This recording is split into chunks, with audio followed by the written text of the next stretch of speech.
안녕하세요. 고양이 심리연구소입니다. 고양이와 함께 살다 보면 하루에도 수없이 듣게 되는 것이 울음소리입니다. 짧고 가벼운 울음, 길게 이어지는 울음, 낮게 깔린 울음, 날카롭게 높은 울음. 이 소리들은 단순히 귀여운 표현이 아니라 고양이가 집사에게 보내는 중요한 메시지입니다. 그런데 많은 집사들은 이 소리를 단순히 밥 달라는 요구나 관심 가져달라는 표현 정도로만 해석하곤 합니다. 이런 단순화된 해석은 때로는 고양이의 진짜 요구와 감정을 놓치게 만들고 문제가 반복되거나 행동학적 스트레스로 이어질 수도 있습니다. 고양이가 울음을 사용하는 이유는 환경과 본능의 깊은 뿌리를 두고 있습니다. 야생에서 성체 고양이는 거의 울지 않습니다. 울음은 자신이 어디 있는지를 드러내는 위험한 행동이기 때문입니다. 그럼에도 불구하고 집고양이들은 울음을 적극적으로 사용합니다. 그 이유는 바로 인간, 즉 집사와의 관계 때문입니다. 고양이는 오랜 세월 사람과 함께 살면서 울음을 인간과의 소통도구로 발전시켰습니다. 집사에게 밥을 요구할 때, 관심을 끌고 싶을 때, 혹은 불안할 때, 고양이는 각각의 상황에 맞는 울음을 만들어 사용합니다. 짧은 울음은 보통 인사나 단순한 요구의 신호입니다. 길게 이어지는 울음은 집사의 즉각적인 반응을 필요로 할 때 사용됩니다. 낮게 깔린 울음은 불안이나 위협을 표현하는 방어적 신호입니다. 날카로운 높은 울음은 긴급하거나 극도로 예민한 상황에서 나타납니다. 즉, 고양이의 울음은 인간과의 생활 속에서 의도적으로 발달한 행동 풍부화의 한 부분입니다. 사례를 통해 더 구체적으로 살펴보겠습니다. 첫 번째 사례는 식사 시간과 관련된 울음입니다. 어떤 집사님은 고양이가 밥 시간이 다가올 때마다 짧게 야옹하고 우는 모습을 귀엽게만 여겼습니다. 하지만 시간이 지날수록 고양이의 울음이 잦아지고 강해지면서 집사는 피곤함을 느끼기 시작했습니다. 여기서 중요한 건 고양이가 단순히 배가 고파서가 아니라 내가 원하는 건 바로 지금이라는 강한 요구를 반복하고 있었다는 점입니다. 집사가 시간표를 일정하게 유지하고 규칙적인 급여를 하자 고양이의 울음은 점점 줄어들었습니다. 두 번째 사례는 외로움에서 비롯된 울음입니다. 또 다른 집사님은 퇴근 후 밤마다 고양이가 길게 이어지는 울음을 내는 것을 경험했습니다.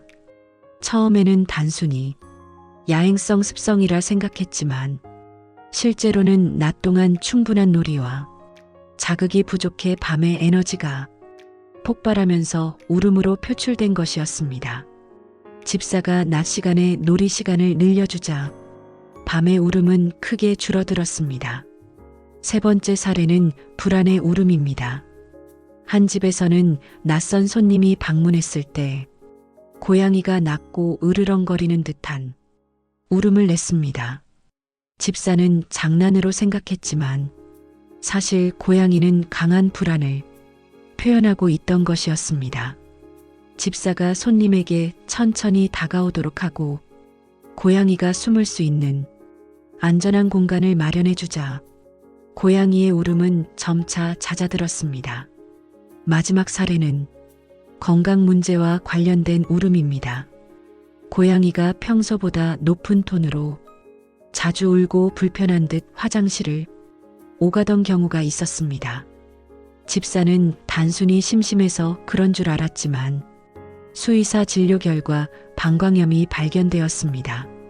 즉, 울음은 고양이가 말할 수 없는 불편함을 알리는 중요한 신호였던 것입니다. 이런 사례에서 보듯 고양이 울음을 문제로만 바라보는 것이 아니라 그 속에 담긴 원인을 분석하고 대응하는 것이 중요합니다. 짧은 울음은 대체로 단순한 요청이므로 밥이나 놀이 같은 기본적인 요구를 충족해주면 안정됩니다. 길게 이어지는 울음은 환경이나 감정적 결핍에서 비롯됩니다. 특히 놀이 부족, 외로움, 지루함 등이 원인일 수 있으므로 놀이 시간 확보와 행동 풍부화 도구를 제공하는 것이 필요합니다. 낮은 울음은 불안과 경계의 표현입니다. 낯선 소리, 사람, 다른 동물 등이 원인이 될 수 있습니다. 고양이가 스스로 안전하다고 느낄 수 있는 은신처와 망루를 준비해 주어야 합니다. 높은 울음은 긴급 신호일 수 있습니다. 배고픔, 화장실 문제 또는 건강 이상이 원인일 수 있으니 집사는 즉시 환경을 점검하고 필요하다면 수의사 진료를 받아야 합니다. 적용 방법은 다음과 같습니다. 첫째, 고양이 울음을 무조건 무시하지 말고 종류별로 기록하세요. 짧은지 긴지, 낮은지 높은지에 따라 의미가 다르므로 기록이 도움이 됩니다. 둘째, 울음이 언제 가장 자주 발생하는지 시간대와 상황을 체크하세요. 밥 시간, 집사의 외출 전후, 낯선 방문, 다며 갈등 등과 연결해 해석해야 합니다. 셋째, 울음과 함께 나타나는 몸짓을 관찰하세요. 꼬리를 높이 세우며 우는 것은 반가움과 요구의 신호이고, 꼬리를 낮추고 몸을 웅크리며 높게 우는 것은 불안과 긴급을 뜻합니다. 넷째, 울음을 줄이기 위해선 놀이와 환경 풍부화가 필수입니다.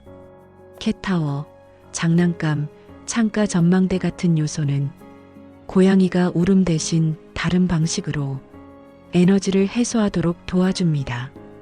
다섯째, 울음이 지나치게 잦아지고 패턴이 변한다면 반드시 건강검진을 받아야 합니다. 고양이는 통증이나 불편함을 숨기려 하기 때문에 울음은 때때로 유일한 도움 요청일 수 있습니다.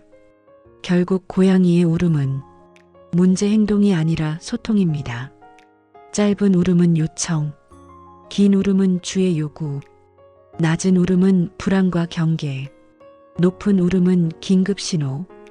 이 네 가지 원칙을 기억하면 집사는 고양이의 마음을 훨씬 더 깊이 이해할 수 있습니다. 오늘 영상이 도움이 되셨다면 좋아요와 구독 부탁드립니다. 댓글로 여러분의 고양이가 자주 내는 울음과 그 상황을 나눠주세요. 다른 집사님들에게도 큰 도움이 될 수 있습니다. 다음 화에서는 고양이의 꼬리에 담긴 언어를 알아봅니다. 꼬리의 움직임과 높이, 떨림 속에 담긴 다양한 감정을 풀어보겠습니다. 지금까지 고양이 심리연구소였습니다.